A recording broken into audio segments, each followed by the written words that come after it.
Hello everyone. Welcome back to my channel Decode Strategies, your one-stop destination for analyzing and evaluating various strategies. In the last video, we analyzed the SIP and step-up SIP approaches wherein we applied the buy on monthly close strategy. We've seen the rules and respective returns that were made over a period of 10 years. We've also compared the returns of both SIP and step-up SIP approaches. This video is continuation or extension to the part 1 of Nifty Bees series, and if you haven't watched part 1, I would strongly recommend you to watch it first before you watch this video.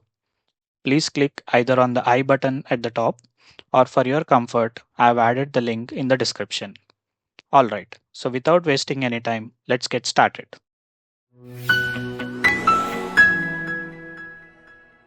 Okay, as mentioned earlier, in this video, we are going to convert the SIP approach into SIP plus lump sum approach. In this, along with our SIP, we will be putting the lump sum amounts in chunks over a period of time. To do this, we are going to take help of one moving average indicator, which will tell us when to do a lump sum investment. Here, first I will explain how to set up this indicator on the chart, and then we will see the rules, that is, where and when exactly we need to do the lump sum investment. Finally, we will see how different are the returns when compared with the SIP approach alone. Without further delay, let's open the chart and start our analysis. Right now, I am in the trading view, and this is where I'll be opening the chart and will add the necessary indicator. For someone who is unaware of trading view, this site allows us to perform some basic analysis of various stocks and ETFs for free. All you need to do is just sign up and you will be able to open the charts and add up to 3 indicators. But if you want to access the advanced features, then you will need to get the paid version. Since I am comfortable with TradingView, I'll be doing my analysis on this, but feel free to do the same thing in platform specific charts like Zerodha, Upstocks, etc. Before we proceed, if you are someone who is not aware of terms like candlesticks, opening and closing price, support and resistance, and indicators, I'll strongly recommend you to get some basic knowledge on these concepts first. You can find a lot of videos on YouTube on these topics, and doing so will help you understand the strategy clearly. Let's add Nifty Bees ETF to the watch list. For this, navigate to the watch list section and click on the plus icon. Search for Nifty Bees and select this option. Now click on Nifty Bees ETF and then click on the Nifty Bees chart. So this will open the chart of Nifty Bees ETF. Right now we could see we have daily, weekly, and monthly time frames. By default, the daily time frame is selected. Let's change it to monthly. For our analysis, we will be using SMA or the simple moving average indicator. To add this indicator, click on indicators, search for moving average, and select the moving average simple option. Close the window. By default, SMA with a length of 9 gets added. Click on the settings icon. Change the length from 9 to 25. Click on OK. Now, pause the video and take a closer look at the chart and see if you could find any pattern. Alright, here are my observations. As you noticed, a very few times the price or the candlestick has closed below this moving average price. Coming to the second observation, you might have noticed that for a good number of times, the price has either went below or just touched the moving average, and then the price went up and the candlestick has closed above the moving average indicator. So this is called taking support on the moving average indicator. Here, I have clearly differentiated both my observations, that is, closing below the moving average price and taking support on the moving average price. Please do notice that not every year has this phenomena of the price taking support or closing below the moving average. If in a given year the price doesn't take support or doesn't close below the moving average, then we will just do the SIP and we will not put any lump sum investment.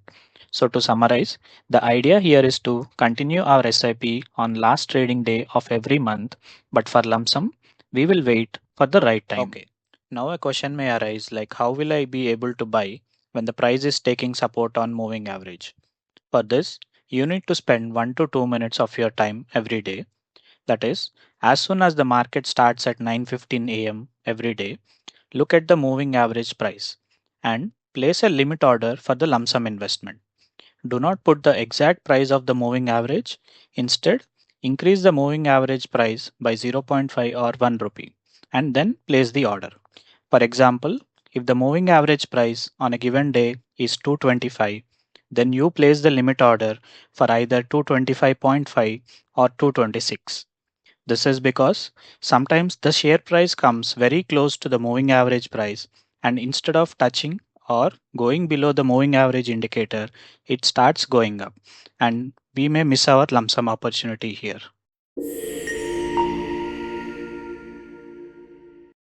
Let's look at the three scenarios that may come up while following this strategy. Scenario 1. Current price is well above the moving average price on last day of the month. The action that you are going to take is just do the SIP alone.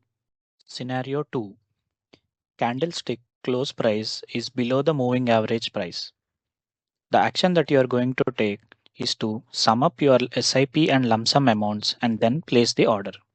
That is, let's say your SIP amount is 3000 and lump sum amount is 9000, then on the last day of the month, you will invest a total amount of 12,000.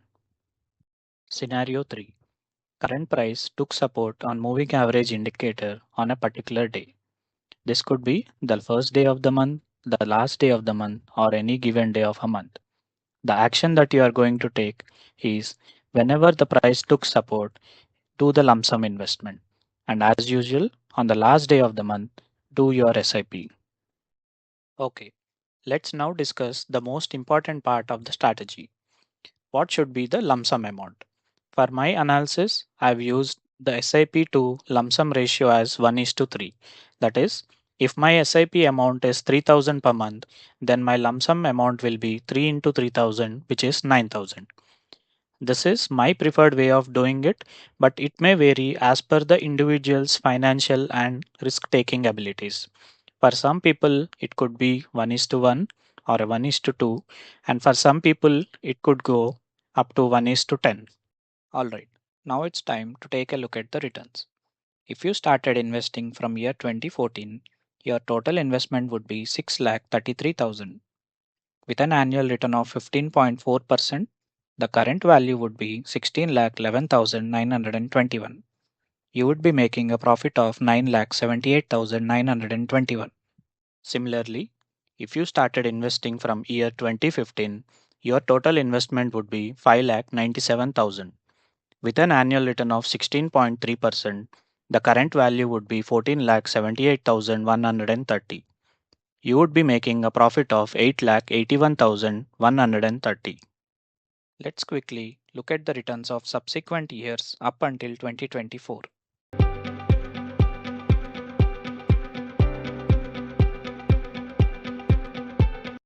Let's quickly compare these returns with the returns of SIP only approach. And you could clearly see that the returns of SIP plus lump sum approach have outperformed the SIP only approach return. Also, there is a substantial increase in the investment amounts leading to a higher profits. Alright, we are done with this video, and in the next video, we are going to perform the similar analysis on the step up SIP approach, and we will see how this moving average indicator has helped us increase the overall returns. Until then, happy investing everyone.